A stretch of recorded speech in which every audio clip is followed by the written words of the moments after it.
Welcome to the Seraphine podcast. I am Seraphina Rocha, and we are here with my girl Chelsey. Hello, hello. Hey. We are talking about season 4 today of one of my favorite shows, Afterlife, with Ricky Gervais. And I have to say, this show puts you on an emotional roller coaster to the point to where sometimes I have to unwind a little bit, hence my native roots shout out. Thank you guys for making the indica that makes me and my husband feel really good. So I can enjoy my TV shows just a little bit more. As we go to episode 4, this episode for me, oh my God. Can I just say to you, I'm a big numbers person. Mm-hmm. So Ricky Gervais's flat, mm-hmm. all right, is number 43, and I'm 43 years old. So I immediately, I was putting all these pieces together of all of the things. My husband, Ricky Gervais's humor really speaks to me. He's an animal lover, the dog relationship. I'm seeing my number 43. All the synchronicities. Yeah. I mean, have you ever had that? Like, do you ever look for the signs? Oh, yeah. Yeah. I'm a big sign person. I love it. I think it's cool. Yeah. And I get very sentimental about things. Too. From like the jewelry I wear to just like the emotional recall of scents, like perfumes and things like that. Oh my gosh. Scent is such a nostalgic thing. Totally. And it's funny because when we were talking about the fish fingers episode, mm-hmm. and I thought about have you ever been to England? Yes. So this when they do the beans, mm-hmm. and they have it for breakfast, and that smell, and then their fish and chips have got that, like, it just permeates the room. Yes. So it's funny. So yeah, this episode, as we go into it, I started out the gate with the number 43, and I'm like, okay, this is going to be a good one. So this one is where it starts out, and the Tamberley Gazette, or the Tamberry, is it Tambury? Tanbury Gazette. Tambury Gazette. Mm-hmm. I always want to make it a Burley. Tanbury. See? Very, whatever. Is covering the overweight lady, mm-hmm. who has a spike that goes through her, but she is convinced that her fat saves her. Mm-hmm. And Ricky says to her, like, the very first thing is, well, if you were skinny, it would have missed you completely. Yeah. So yet again, Tony starts us out in this, like, oh my God. So the story is interesting because I was trying to find the common thread, because usually there's a little common thread through it. Mm-hmm. So maybe as we talk through it, we'll maybe find, like, I guess it's seeing within ourselves, like, if it's something that is, like, I don't know. I mean, like something that we think about ourselves that isn't great, but mm-hmm. we make it into something that's great. Exactly. Yeah. Like turning lemon into lemonade type thing. Yeah. Because that's all she was doing. She was like, well, all my fat kept it from hitting my vital organs. And I was like, okay, I see. She's trying to take a positive spin. She doesn't see anything wrong with it. Totally. And I mean, actually, it goes back to the Kenneth Branagh water stain. It's like, making lemons out of lemonade. But wow, this one was interesting. So, it was interesting because the imagery in this, when I said it, the emotional recall came into overload. Yeah. So I used to do this thing with my little sisters when I was a baby. I'm 7 years older than the one next in line, Samara. And I was always the babysitter. And I would do this thing called Flight to the Skies. And I'd lay on my back and I'd prop my feet up. And then they would rest their hip bones right on, like, the ball mount of my foot. Yeah. And then I would hold their hands and I would scare the cute. crap out of them. Yeah. But it would be a way to entertain them while I babysat. And in this episode, he does this with his wife. Yeah. And I asked you, and you're like, well, me and my husband do it. And P.S., Chelsea's husband, again, is how tall? 6'10". So Chelsey is up very, very, very. I've actually done it to him too. Shut the front door. I don't think he's put his full weight on me because he's scared to, but I wanted to try and I could do it. But yes, I'm up pretty high when he does it to me. But I love it. It's kind of like that was at acro yoga. Yes. You know, it is. But this was definitely, I don't think Ricky Gervais would refer to it as acro yoga, but I do love that it was in it. They're so cute, like with the flashbacks. They're so playful. Yeah. They have that like relationship and marriage that kind of everyone wants, where you come in with a water gun and you squirt your partner with your water gun and they just, they run around. They're so cute like that. And she is always, like he's always pranking her for the most part. Yeah. And she's just such a good sport about it. I can see why he misses her so much and why he loves her so much, because their relationship was just like very rare. You can just tell from the flashbacks. You know, it's one thing that I have to thank you for making me do is when we went on our trip to Colorado, my husband is very camera shy, and Chelsey's assignment was, you know, I don't care what it is, but at least once a day, take out your video camera, take photographs. Yeah. And she edited this beautiful little edit you can see on my Instagram, The Real Seraphine. And it's just this beautiful little montage of the weekend. And you did such a great job of it. And it made me think too about, you know, again, this show and this emotional recall of like the memories of you and this person, because that's how I think about when I think about my husband. It plays like a reel in my head. Totally. So, and you've done some cool ones with Hassan, and I love it. I always just like, well, that's just always what I do. My friend actually is the one that kind of got me onto this, because there's an app that you take a second a day. I think it's called 1 second or something. And then for a year. And then after the year, it just plays like it's 3 minutes and, well, I guess be 4 minutes and 15 seconds, 365. And if you do it every single day, it's a really cool, she's like, it doesn't even matter what it is. You just take a 1 second video of it and put it in there. So I was like, that's really cool. I don't remember to do that every day. Yeah. But I will often take out my phone, and we're just silly anyways. Yeah. So I love to capture things. Me too. My phone has like 22,000 photos on it. I love it. Mine is getting that way now too. You'll have to remind me. What is the app again? 1 second, I think. Yeah, and you'll I'll send it to you. I'm always like, please, because my brain is so ADD. But it's cool. Back to episode 4. Mm-hmm. We so they, you know, we see this flight to the skies moment with him and his Lisa. And by the way, they do a little, you actually see her gravestone, I believe, in this episode. And he chooses to put her full name, well, they show the full name. Mm-hmm. And I think there was a conscious effort. Her middle name is Jane. Mm-hmm. And a fun fact about Ricky Gervais is his real love of his life's name is Jane. And I was like, oh, so cool. I just kind of love it. I love those little moments, because there are a lot in this. If you're paying attention, there's little details like this that you can so easily miss. Yeah. But they're intentional, and it's kind of like, oh, like not everyone's going to know that, but I feel kind of like on the inside to know. I used to use the word nugget, but I like Easter egg better. I like Easter egg too. Me too. Uh-huh. I think it's super sweet. Mm-hmm. And this one does have a lot of Easter eggs. Mm-hmm. So this one's funny because he actually is convinced to go on a widow date. And his whole office is like, you know, it's been long enough. You need to at least get your feet wet. Yeah. And the woman he goes out with gives him a run for his money. She does. She was brutal. Savage. Oh my God. So talk to me a little bit about the date and what your thoughts were. So this woman also lost, was it her husband or boyfriend? No, husband. Yep. And she was just like very cut and dry. She was like, she kind of just told Ricky how it was. She was like, I don't believe that you really wanted to kill yourself. He was like, what do you mean?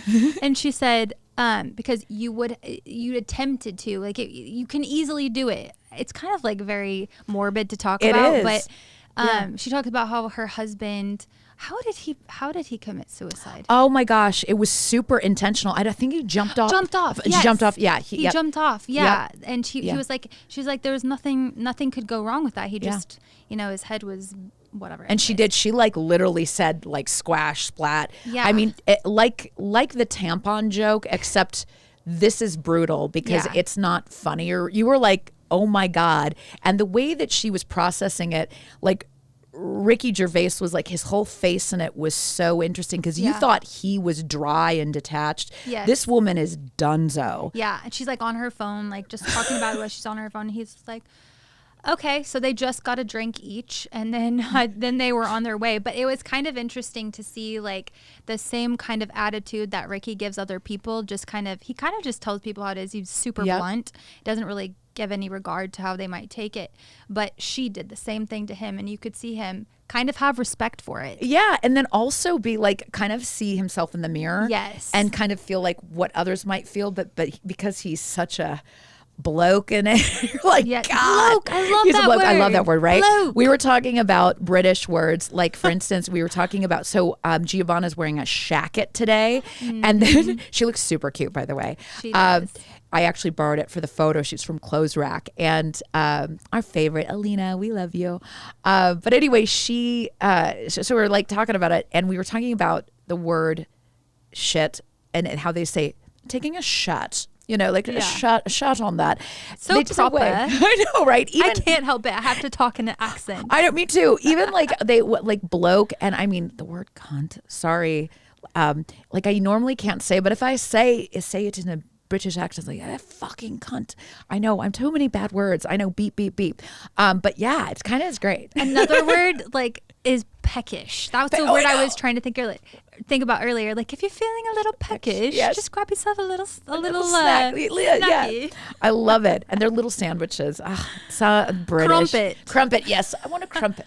We're terrible. I need a better accent. Ricky Gervais, if you ever listen to this, he's probably cringing, being like, "Oh my God." I know. So let's see this though. Oh my God, this is like I want to get it tattooed on my body. Mm-hmm. I would rather be nowhere with her than somewhere without her. Like, oh. I mean, this is where I just fall in love with the writer, which is Ricky Gervais, and the writers and the people he surrounds him with, because you just can't, that just doesn't roll off your tongue, you know? And I love that thought process. And then he has this beautiful, profound moment. And then it like goes into the therapist office, and his therapist is such a frickin' pervert. Yeah. And he's terrible. Totally. And he's talking to Ricky Gervais about getting back out there.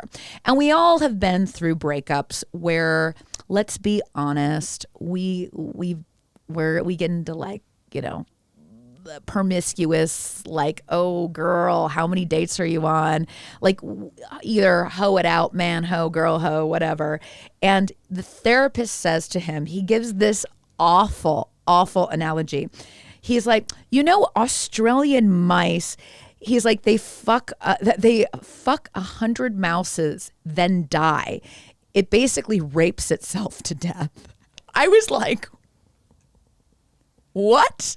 I mean, like the humor goes from like this beautiful, like profound moment of like, oh, you know, I'd rather be nowhere, than somewhere without her, to that.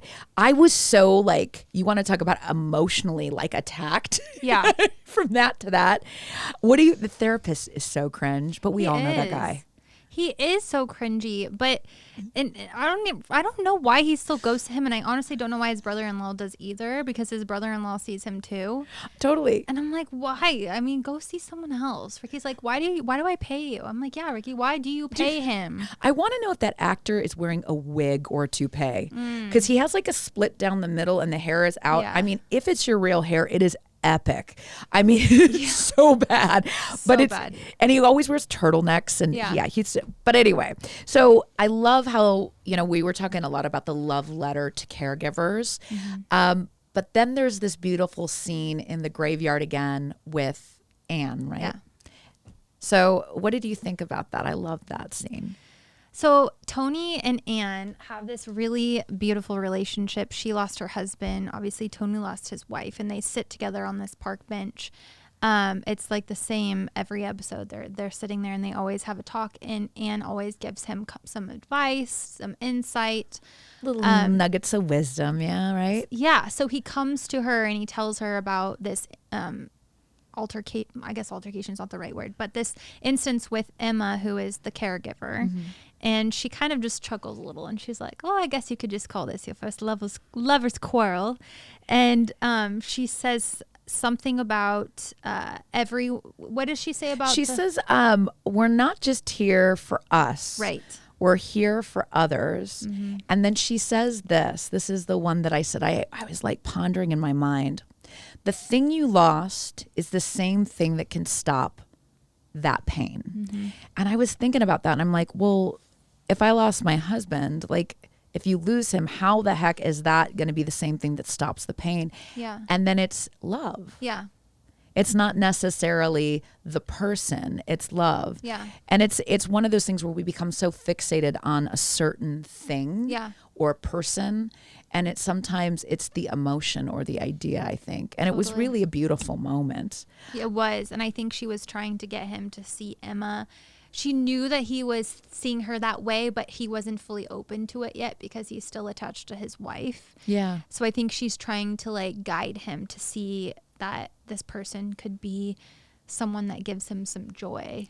Totally. And she is the only person that gives him joy. She really is. And she's the one who brings back his humanity. Yeah. And I love that this is like, I don't know, this is where, he's back in the dating world. He goes and he's shopping for clothes with Sandy, the sweet little Indian gal, and he's getting grief from like the fashion person. And, he's just trying to find his footing. And Anne kind of gives him the gut check all the time. And the other person who gives him the gut check again, I love is Roxy / Daphne, because he sees her and he's coming back with Sandy from shopping for his date, and he doesn't acknowledge that she's a sex worker. And I love almost that, like he's embarrassed. Or like, I don't know. The other thing is, in his own little way, he's like trying to, even though he's a bitter jerk, sometimes I also feel like he's with Daphne. He's trying to make her see herself as more. Yeah. As soon as you said that, I was like, yes, exactly. He's doing it not in an embarrassed way. He wants her to see herself as more. Yeah. I think. Yeah. Especially totally. And especially when they do the handoff. So he runs into Sandy and there's this awkwardness and they hand off those keys and she ends up going to his house to clean his house again. Yeah. She's the house cleaner, not the sex worker. Yeah. And I love that he makes reference to her as the house cleaner. She's in like some, again, pretty revealing dress. Yes. So this, the episode wraps up here, and it's actually really a gutting ending because he's back with Julian and they're smoking heroin, and they had just related that they both lost someone. Yeah. And Julian says to him that he wishes that he could join her. Yeah.